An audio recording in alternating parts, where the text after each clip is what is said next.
club isn't the best place to find the lovers, so the bar is where I go. Me and my friends at the table doing shots, tripping fast and then we talk slow. Assalamualaikum warahmatullahi wabarakatuh. Baiklah teman-teman, pada kesempatan kali ini saya akan mereview materi mata kuliah prosedur kelompok dalam konseling.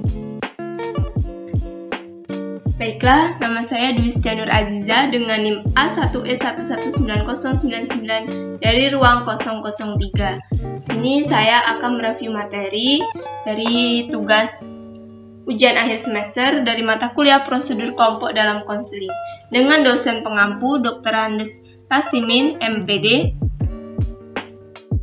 Afan Yusro, SPD, MPD.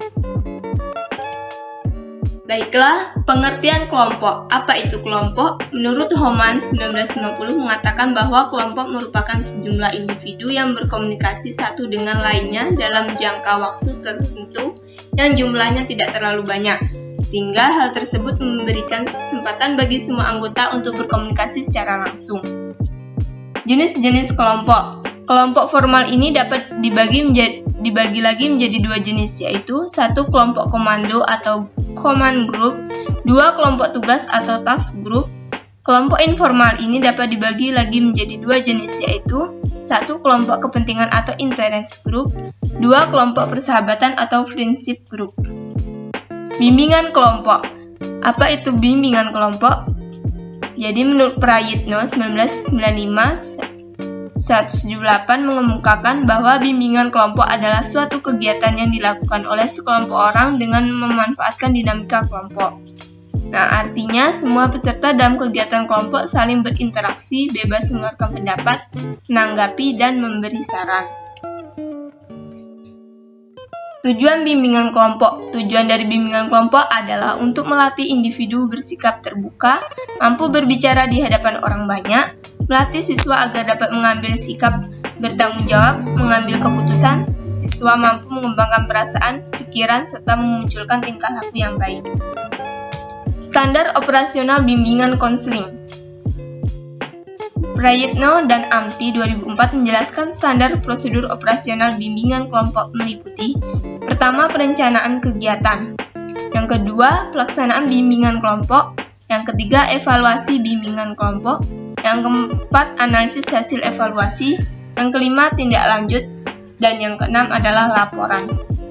Asas-asas bimbingan kelompok. Berdasarkan pendapat di atas, asas bimbingan kelompok meliputi: yang pertama, asas kerahasiaan. Apa itu asas kerahasiaan? Jadi, di dalam asas kerahasiaan ini, para anggota harus menyimpan dan merahasiakan informasi apa yang dibahas dalam kelompok, terutama hal-hal yang tidak layak diketahui orang lain. Yang kedua, ada asas keterbukaan. Jadi, para anggota bebas dan terbuka mengungkapkan pendapat, ide, saran tentang apa saja yang dirasakan dan dipikirkannya tanpa adanya rasa malu dan ragu-ragu. Dan yang ketiga yaitu ada asas kesukarelaan. Jadi di dalam asas kesukarelaan ini semua anggota dapat menampilkan diri secara spontan tanpa malu atau dipaksa oleh teman lain atau pemimpin kelompok. Dan yang keempat ada asas kenormatifan. Dalam asas kenormatifan ini semua yang dibicarakan dalam kelompok tidak boleh bertentangan dengan norma-norma dan kebiasaan yang berlaku. Selanjutnya, konseling kelompok. Pengertian konseling kelompok. Konseling kelompok adalah upaya bantuan pada individu dalam suasana kelompok. Jadi, konseling kelompok merupakan suatu bantuan kepada individu dalam suasana kelompok. Itu bisa dengan jumlah anggota 4-8 orang. Guna untuk mendiskusikan dan memecahkan suatu masalah yang dialami oleh individu dalam kelompok tersebut. Tujuan konseling kelompok. Yang pertama, untuk memberikan kepada individu berupa pengalaman kelompok yang membantu individu untuk belajar. Yang kedua, membantu individu membangun hubungan yang positif. Yang ketiga, peningkatkan kepercayaan diri. 4, tanggung jawab terhadap diri sendiri. Yang kelima, dapat menyelesaikan masalah pribadi melalui suasana kelompok. Tahapan dan teknik konseling kelompok. Gibson dan Mitchell 2011 mengungkapkan 5 tahapan, yakni yang pertama, tahap pembentukan kelompok. Yang kedua, tahap identifikasi peran dan tujuan kelompok. Yang ketiga, produktivitas. Yang keempat, realisasi. 5, penutupan yang dikemukakan secara ringkas. Teknik-teknik konseling kelompok yaitu yang pertama relaksasi, 2 kontrak perilaku, yang ketiga latihan asertif, 4 modeling. Evaluasi layanan bimbingan kelompok dan konseling kelompok. Pengertian evaluasi adalah proses mengumpulkan informasi secara terencana untuk menentukan derajat kualitas kemajuan kegiatan bimbingan dengan mengacu pada kriteria yang telah ditentukan dan digunakan untuk mengambil keputusan. Evaluasi layanan bimbingan kelompok dan konseling kelompok adalah proses mengumpulkan informasi secara terencana untuk menentukan derajat kualitas keberhasilan layanan bimbingan kelompok dan konseling kelompok.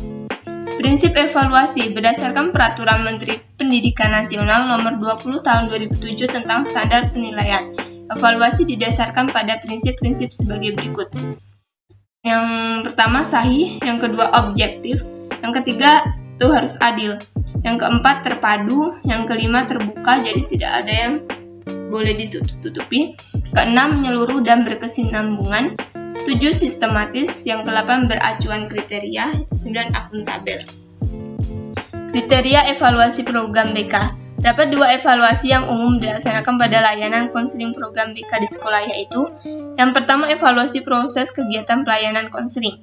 Evaluasi proses adalah kegiatan evaluasi yang dilakukan melalui analisis hasil penilaian proses selama kegiatan pelayanan bimbingan dan konseling berlangsung.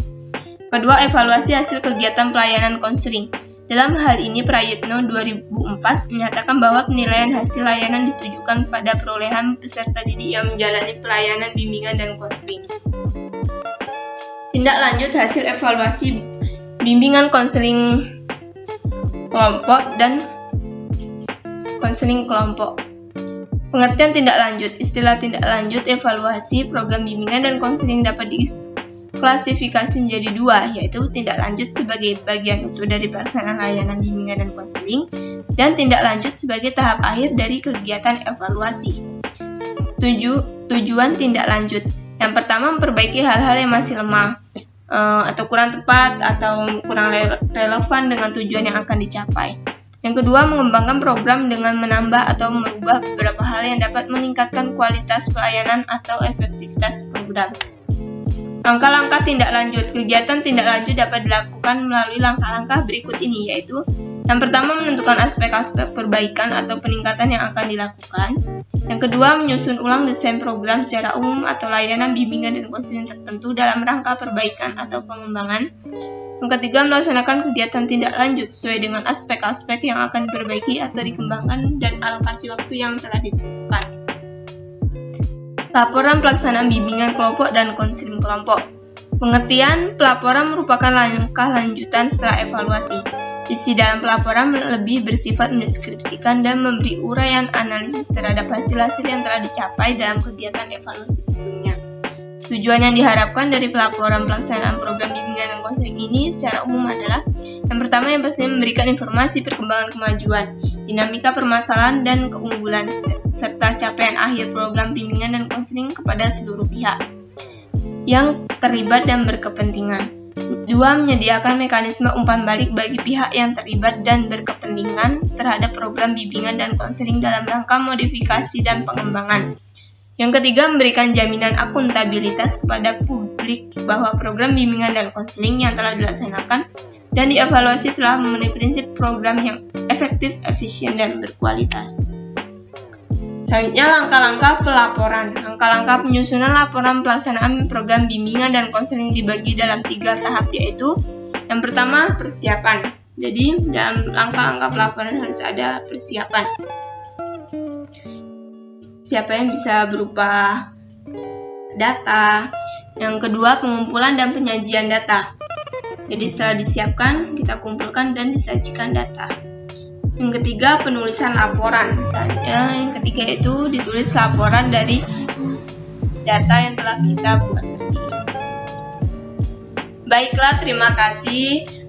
Sekian review materi dari saya. Kurang lebihnya saya mohon maaf. Semoga dapat bermanfaat bagi semuanya. Saya akhiri. Wassalamualaikum warahmatullahi wabarakatuh.